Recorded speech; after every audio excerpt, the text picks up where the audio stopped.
Hello ladies and gentlemen, welcome back to Fablestan and welcome to the first ever video of Adventurium. Well, second video if you count the intro, but you know, the first like actual legit video. First of all, isn't the weather just amazing? I think I have to just gotta enjoy it while it lasts, because apparently it's going to start raining for 2 weeks. It is not called Raincouver for no reason. But yeah, this is the first video, and in this video I want to talk about how I got started with having this sort of having an online tarot business. So, you know, I have a channel on YouTube, obviously, and I also have a blog, and I also have an Instagram account. I do have a Facebook page, but it's kind of dead. And I'll talk about that in a second. I also have Facebook.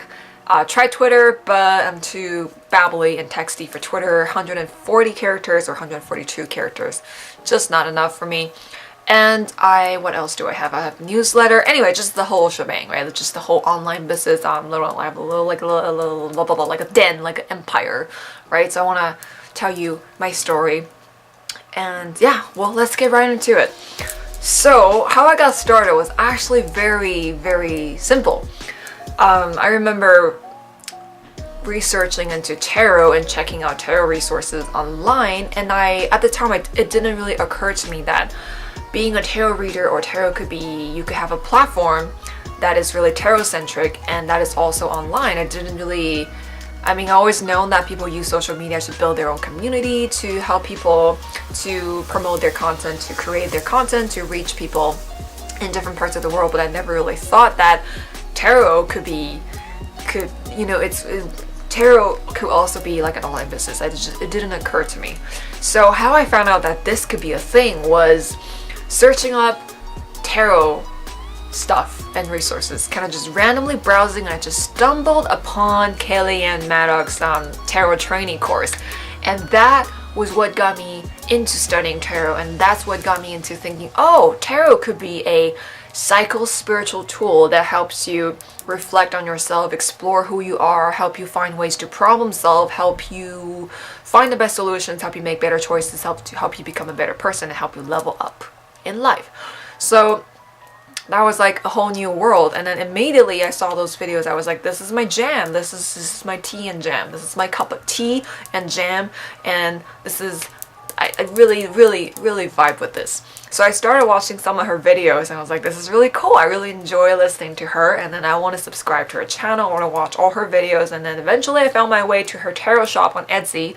So Kellyanne Maddox had it was back in the days when she was still on Etsy. Right now everything's on her own website. But yeah, basically I found her readings on Etsy, and I saw that and was like, this is cool. I want to do that.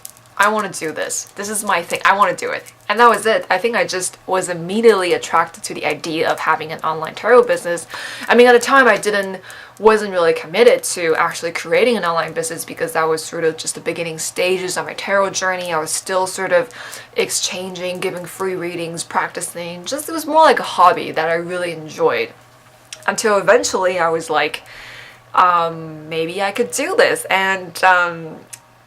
And yeah, but you know how I got the idea, like the conception or the inception of that idea, was really just seeing Kellyanne Maddox doing that thing, and I was just like, I want to do it too. Like, I want to do it. Like, this is gonna be mine. This whole thing, I'm gonna do it. I'm gonna do it. Really love this idea. So I kind of just kept that idea in the back of my mind, and it just and I just pursued my other things. I've always been a self-employed English tutor. I love teaching English and tutoring English and helping students explore their learning styles and help them develop their critical thinking and stuff like that. So I'm mostly focused on developing that. And it wasn't really like a legit thing that I pursued for the longest time, to be honest, because I had the idea, and then I sort of just played with the idea, like, I started a shop, I came up with a name, and I maybe put some listings there, but it wasn't live. It was just like something that I was playing with. And I also started a blog because Kellyanne Maddox had a blog, so I was like, well, obviously I need to have a blog. Like, she has a YouTube channel, she has an Etsy shop, and obviously I need to have a blog as well. So kind of just slowly and just curiously play with the idea, but at the time it didn't really occur to me that I could actually pursue this as a business, that it was something that I really wanted to do. I think immediately I knew I was really attracted to the idea. So I think maybe it's the future me just sending those vibrations back, just sending messages, just like texting me, you know, through space time. It's just like, yeah, I'm gonna pay attention. This is like what you want to do. This is like what you're gonna become. So just take the hint, right? Take the hint. And yeah, so it wasn't like my business journey wasn't very linear, you know. It wasn't like a clear progression of like, oh, I started, I worked hard, and then it just grew and grew. It was the first 2 years of my business journey was I played with the idea, I had a shop, I opened it for a while, and one person purchased my ring. I'll never forget her. And then I was like, oh, could I really do this? I didn't have the time, and maybe it's not for me. And then I just kind of drifted away, and then I closed the shop, and then it just didn't, like, you know, when I opened the shop, I also put up some YouTube videos, and people found it and responded to it. It was great. I had like really tiny following, and it was like slowly going up, and I also blogged a bit, and it was like really fun. But for the most part, I didn't really continue with that momentum, and I just kind of stopped. And then in the next 2 years, I pretty much just maybe like put a one blog post like every 6 months, or maybe made one video, and then didn't really open my shop. So it was like extremely slow on and off, like nothing much was happening. I didn't really pursue it. I think at the time I didn't really believe that I could. I didn't really believe that it was a legitimate and it was something valid, that it was something that I could really pursue, and then I just didn't really see the possibility of it. And I think slowly but surely I started blogging a little bit more, because I realized that I was getting bored of my English tutoring job. I mean, I don't hate it, I still enjoy teaching, but it's kind of like the same thing over and over, you know. You don't really get to, it doesn't have a lot of creative room or creative potential, and I'm a very creative person. I just need an outlet, right? So I found myself drawn to the tarot world even more. I'm reading other people's blog posts, creating more of my stuff, and yeah, but it was still something casual, just like, oh, still a hobby, I guess. It was something like, it didn't really consciously register it as something that I was really pursuing. And wasn't until there's this big shift that happened in my life. It wasn't until my kind of personal story, but it wasn't until my dad was diagnosed with cancer, and he was struggling with getting sick, going through surgery, going through chemo, radiation. No, I don't think he went through radiation. He went through chemo, and just that whole process of seeing someone kind of fade in their health, getting sick. And it was at the time I was really struggling with that process. It was really hard seeing your family member in pain, and because of that I needed an outlet to kind of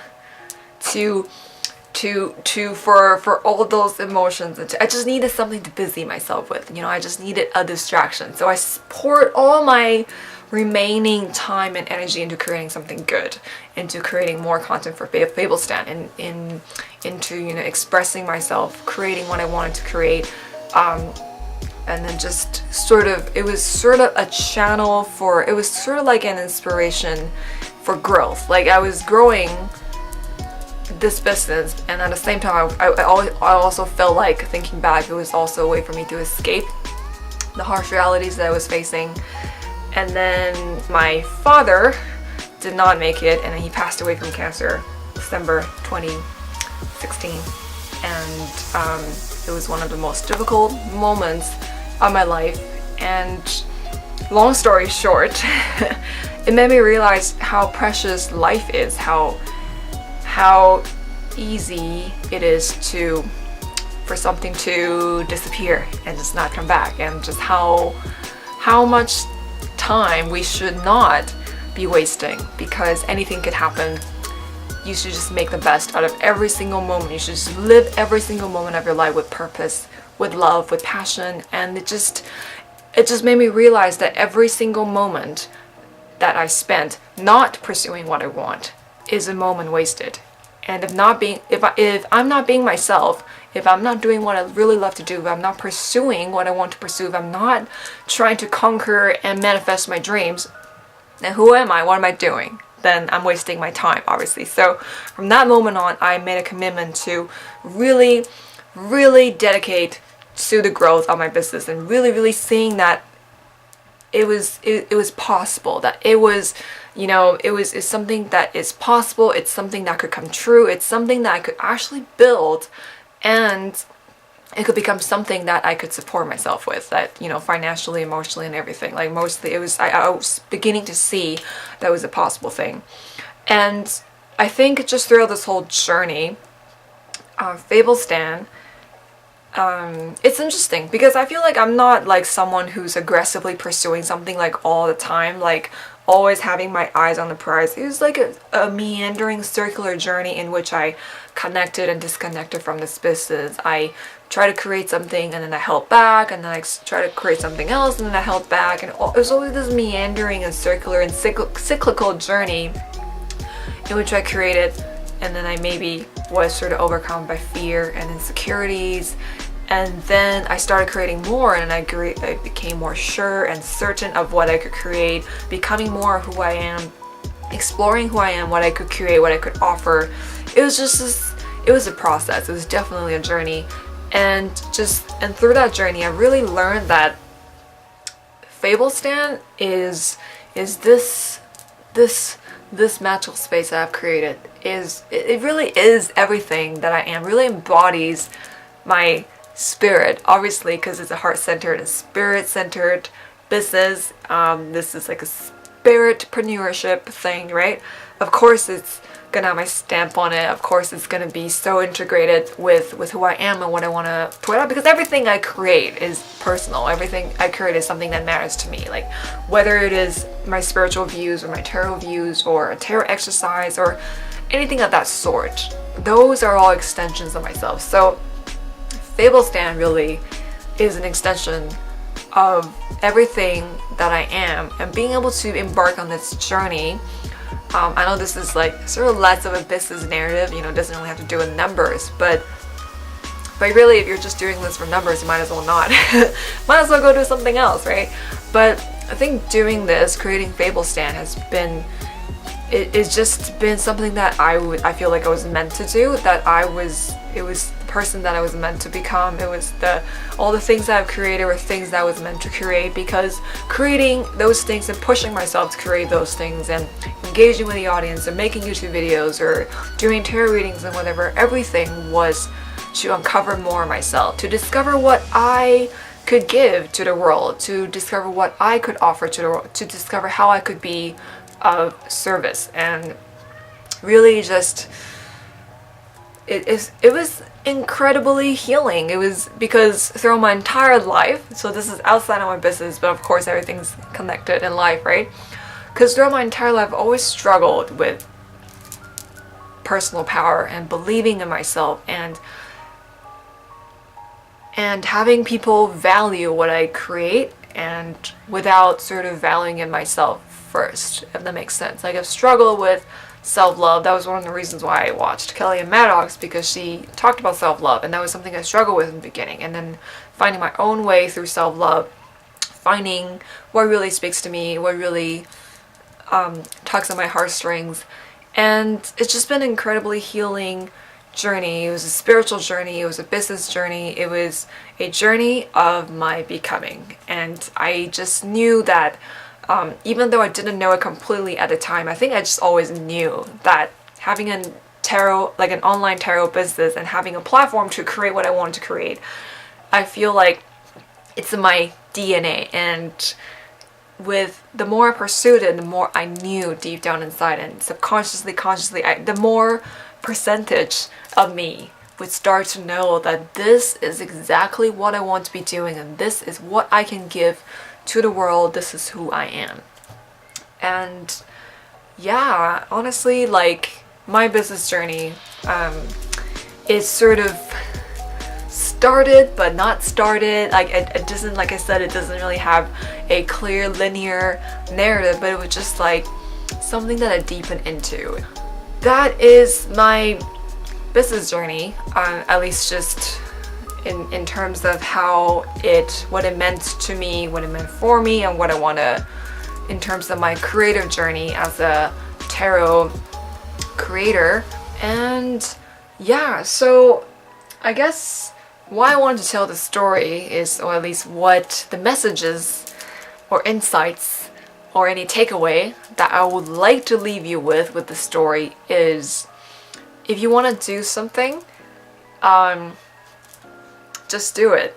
If you want to do something that you really like, you really don't need another reason to do it. And you should do it if you explore that and you discover that it's something that is so you. It's something that you can't really imagine yourself not doing anymore. It's something that really speaks to you. It's something that allows you to be authentic and giving in your own unique way. If you feel like it's a calling, it's something that you really want to pursue, there really is no reason for you to not pursue it, because how can it be wrong if it's a part of who you are? How can you be wrong when it's a part of who you are, when it's just you being you? So you should not ignore a calling like this.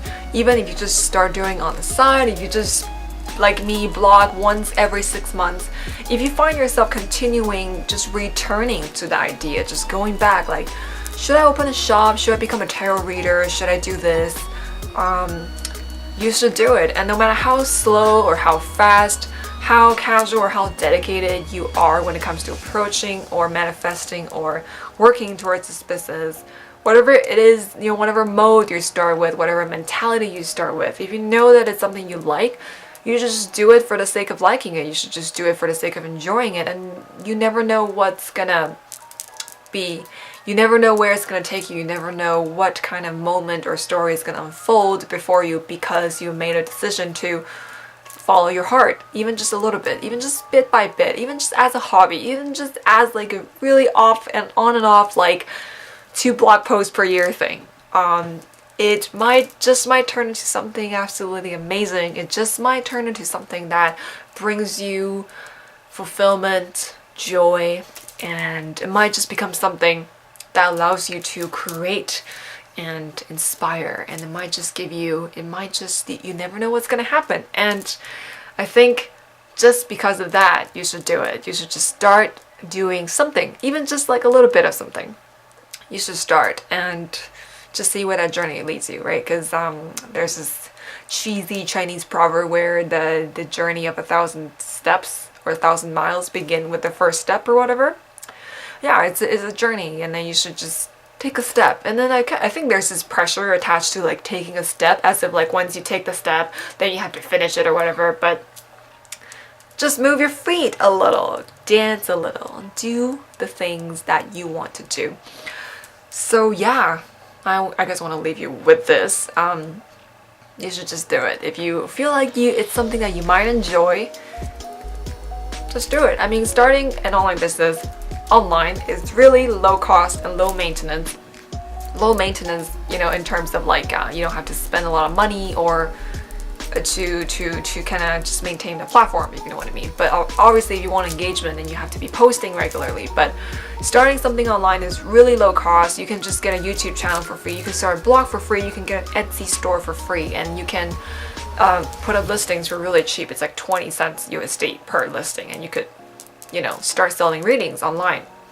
And you should just give it a shot and see what happens. And yeah, I'll be talking more about the technical aspect of this business in the videos that are coming. But yeah, I just want to share that with you. And I feel like this has always been like a consistent message of mine. If you enjoy it, do it. And if you don't enjoy it, then stop. Or try something new. Like really, you don't have to put so much pressure on becoming successful. It's kind of like if you start and you have to be successful and you have to follow through and you have to do this. But life is an adventure. It's a journey. Adventure means that you're doing something fun. You're pursuing something fun. And adventure, just like the Fool card, it's about that every single moment that unfolds, and see where that moment takes you. You might follow it for a couple of years, you might decide that this is not for you and you want to go some other way, but either way it's an adventure. You should just always go to the places and callings that bring out your inner joy and that allows you to feel like I'm getting bigger, I'm becoming more of me. this is what I want to do, this is my passion, it could be my passion, and you should just keep doing that, whatever that is. It doesn't have to be a entire online business, right? It could just be something you're into. It could be like a musical instrument like ukulele or guitar, or what's another instrument? Yeah, or like a hand drum. I want to learn a hand drum, but it's so expensive to get one. But yeah, whatever it is that you're thinking of doing, just do it. And if you want to find out more about starting an tarot online business, well, stay tuned to this channel because there's more stuff that's gonna come.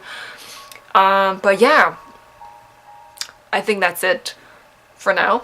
And I hope you enjoyed this video. I hope it inspired you somewhat. And what's your story? Have you started your own online tarot business? Are you already an established online tarot business owner and I don't know about you? If that's the case, you need to comment and let me know who you are, because I would love to check out your business and your platform and stuff like that. And what's your story? Where are you right now? Like, you know, like, do you have an idea? Do you know what you want to do? Is this something that you want to try? Leave it down in the comments below. And maybe if you have random questions about starting an online tarot business, you can drop it down in the comments below as well. I will try to answer them. This is my first month or first time putting out more business related content, so it's kind of new to me as well. So leave some feedback. I would love to see them and I really appreciate it. So yeah, thank you for watching this video and I'll see you next time. I'll see you soon.